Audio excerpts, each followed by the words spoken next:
기본적인 분석, 그 다음에 기술적인 분석. 그 기술적 분석에서의 개인들의 물량을 이만큼이나 잡아가는 흐름. 올해 4월부터 해서 계속 이제 뭐 공매도 했던 부분들. 4월 달에 이상급등 나왔죠. 사실은 조영 회장님 타개하시고 이상급등 나왔던 부분에 대한 뭐 공매도도 있었을 거고요. 그 물량에 대한 어떻게 돼요? 그 물량에 대해서 다시 편입해서 상환하는 흐름도 있을 수 있고. 오늘 그 거래 평균 단가가 37,800원이에요. 막상 또 올려지니까 밑에서 살 걸 여기서 밑에서 사라 그러지 왜 여기서 사라 그랬지?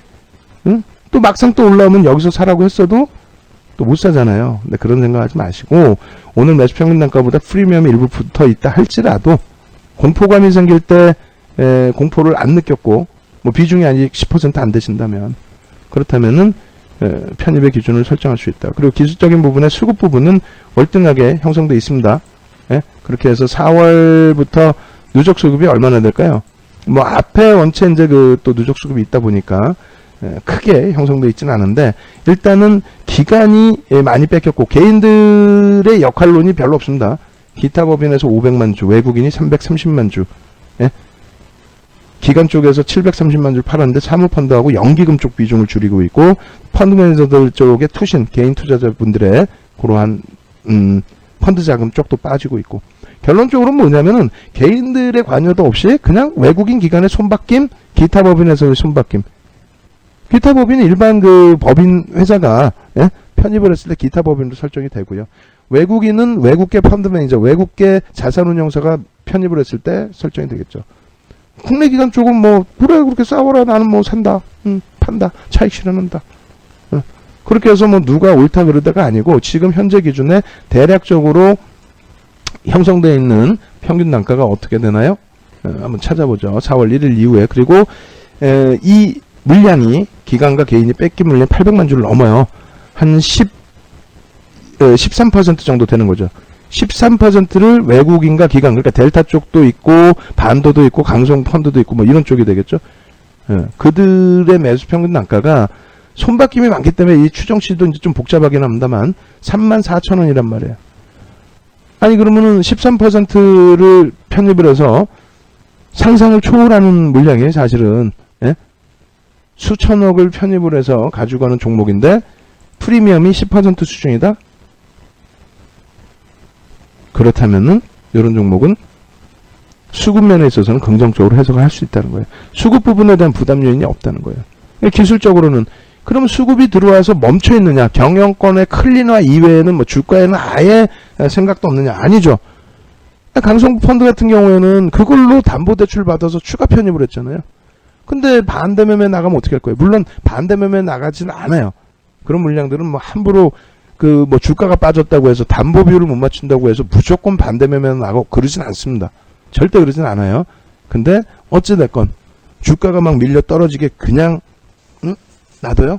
인위적인 방어가 아니더라도 본인들의 정상적인 수급으로 그럼 그 힘이 언제 들어올 거냐?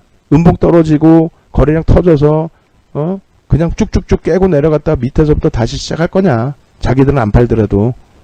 아니면 오늘처럼 또 금요일처럼 금요일날 윗골에 달리고 음봉 떨어졌는데 오히려 개인들 물량이 뺏겼죠. 외국인이 샀죠. 오늘도 제가 볼 때는 수급 그렇게 나쁠 것 같지 않아요. 오늘도 결론적으로는 종가가 어디서 끝날지는 지켜봐야 되겠습니다만 지금 이렇게 돌리려는 시도의 흐름 또 장중 내내 37,800원 이상에서의 변동성 그 체결 물량의 기준 뭐 그런 거 감안했을 때는 저가가 36,700원까지 그냥 순간적으로 밀려치면 평균 단가 얼마예요 지금? 37,800원이죠. 개인들의 매매도 있었겠지만 외국인 기관 손바뀜이 가장 클 것 같아요. 프로그램 쪽에서는 16만 6천 주 매수입니다.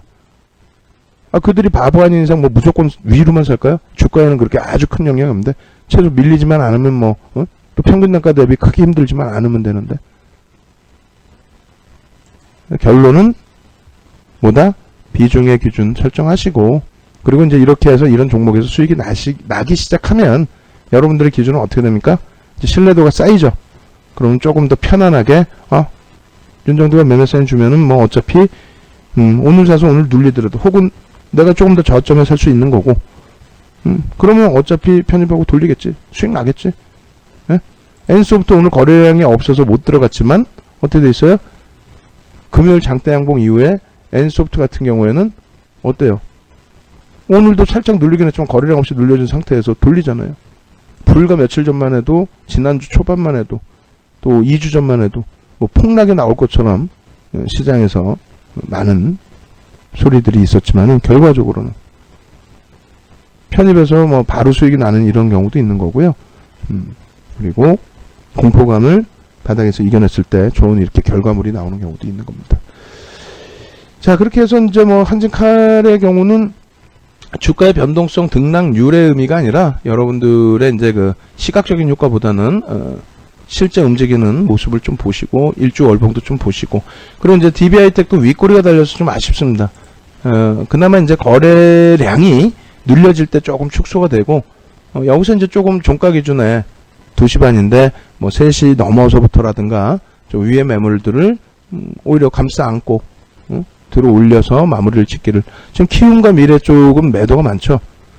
그리고 프로그램 쪽 매수가 많죠. 쪽의 입장에서는 뭐 한진칼이라든가 이런 종목군들 어때요? 한진칼 같은 경우에 개장 초에는 시초가 대비해서 살짝 올랐다가 쭉 또 미끄러져 내려가니까 엄청나게 힘들었죠. 거래량이 터지면서 또 흘러가는 흐름이었기 때문에. 하지만 우리는 이 부분에 대해서 대처를 했죠. 업종 대표주의 기준에서 최대 25%의 비중을 업종 대표주에서 채우고, 그 중에서 한진칼 같은 경우 뭐 대한항공 이렇게 포함을 해서 20% 편입 비중은 설정할 수 있다. 그 현재 주가에서는 이제 10% 범위를 설정을 하는데, 거래대금이 최근 들어서 수반되어 주기 때문에 그렇다면 단기적인 변동성 확대도 예상해 볼 수 있다. 이 부분의 추세 강화는 주봉 기준에서 200만 주 이상 거래량이 수반이 돼야 된다는 거고요. 그리고 강한 시세 분출은 300만 주 이상. 그냥 막연하게 던져드리는 그 수급 기준이 아니잖아요. 오늘 벌써 120만 주가 터졌단 말이에요. 근데 120만 주가 터지고 나서 이게 음봉으로 마감될 것이냐, 양봉으로 마감될 것이냐, 혹은 뭐 도지, 혹은 꼬리를 달고 돌릴 것이냐, 그 부분이 젠백스가 우리가 수익이 난 종목이기 때문에 계속 젠백스를 비교해야 된다면, 젠백스 같은 경우는 수익을 내지만 수급의 주체를 알 수가 없어요. 근데 한진칼이나 대형주들은 수급의 주체를 알 수 있고요. 기본적인 분석을 할 수 있다는 거죠.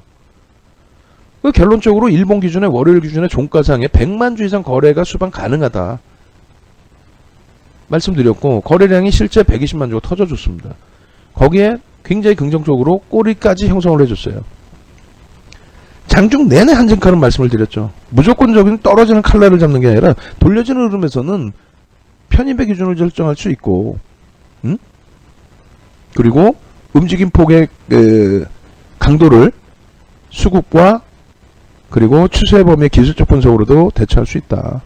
외국인 기관 투자자의 손바뀜의 흐름, 또 기타 법인에서의 유입되는 흐름, 강성부 펀드나 이런 쪽이 되겠죠. 그리고 금요일날 윗꼬리 달리고 음봉으로 밀려 떨어진 내려온 부분, 그리고 월요일에 아랫꼬리를 달고 돌리는 흐름 속에서의 미래스창구의 주도적인 매도 강도, 이 부분을 외국인 기관 쪽에서 편입 손바뀜이 있었다는 거. 그래서 만약에 이 종목이 문제가 있다면 대한항공의 주가 자체가 굉장히 어렵게 올라갔을 것이다. 근데 전혀 그렇지 않기 때문에 단순 수급 논리에 의한 단기 강세에 의한 또 차익 실현 욕구, 이런 부분이기 때문에요. 만약에 오늘 이제 꼬리를 못 달았다 할지라도 추세 범위에 대해서는 부담이 없었고요.